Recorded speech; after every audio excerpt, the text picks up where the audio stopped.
تا حالا شده یه رابطه عاطفی رو ببینی که اولش همه چی خیلی خوب داره پیش میره، با هم دیگه اوکی‌ان، خوب دارن با هم دیگه طی میکنن رابطه‌شون رو، ولی از یک جایی به بعد رابطه فرسایشی میشه.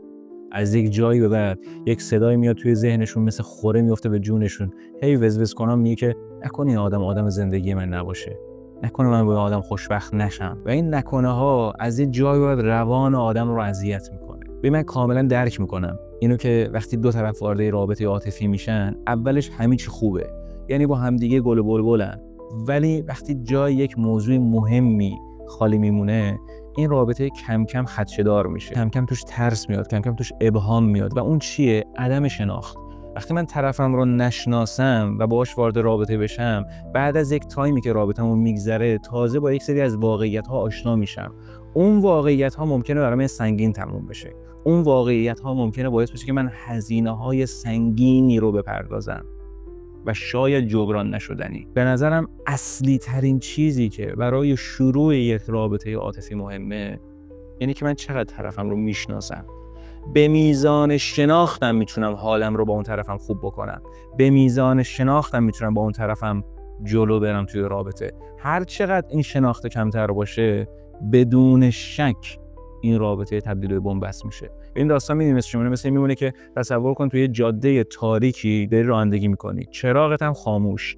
طبیعتاً درصد تصادف زیاده، طبیعتاً درصد خطر زیاده، ولی من وقتی چراغ رو روشن بکنم، مسیر هم برام روشنه، میدونم چی کار دارم میکنم. رابطه هایی که نسبت به همدیگه شناخت ندارن دقیقاً مثل همون ماشین تو جاده تاریکی میمونه.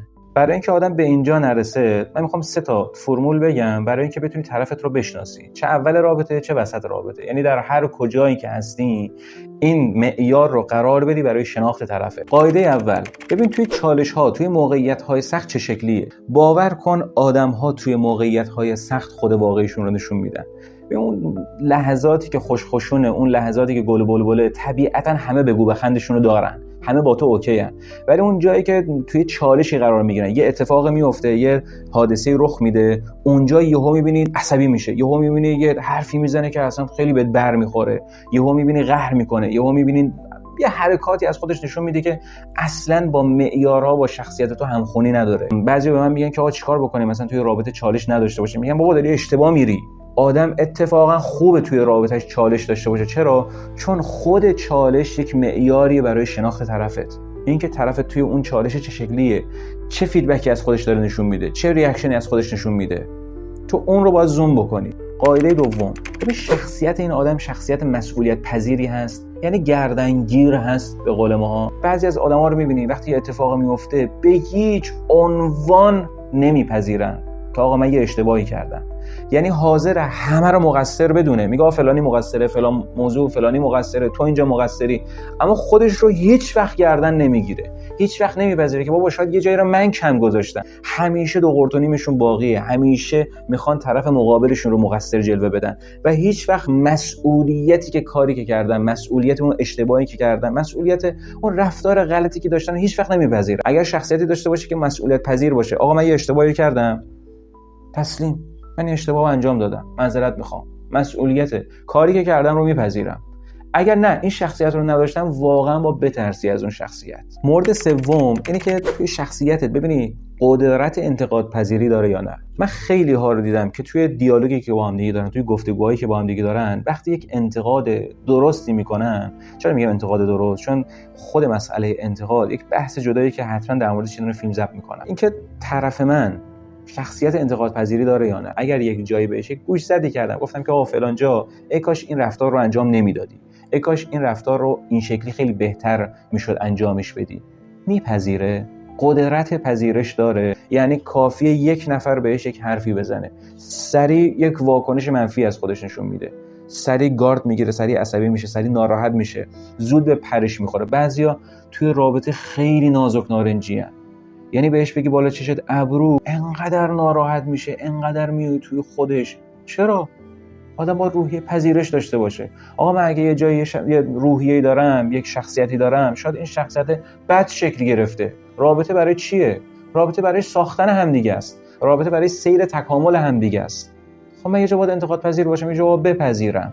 اگر من روحیه پذیرش رو ندارم، پس اشتباه از منه. بعضیا رابطه رو بد معنی میکنن، بعضیا فکر میکنن رابطه یعنی مقصد. رابطه مقصد نیست، رابطه یک وسیله است. وسیله‌ایه که من بتونم تعامل داشته باشم، وسیله‌ایه که من بتونم تکامل داشته باشم.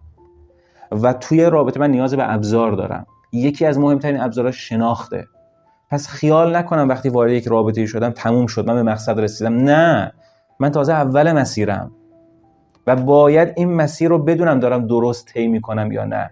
یه وقت نشه به خودم بیام ببینم لبه پرتگاهم.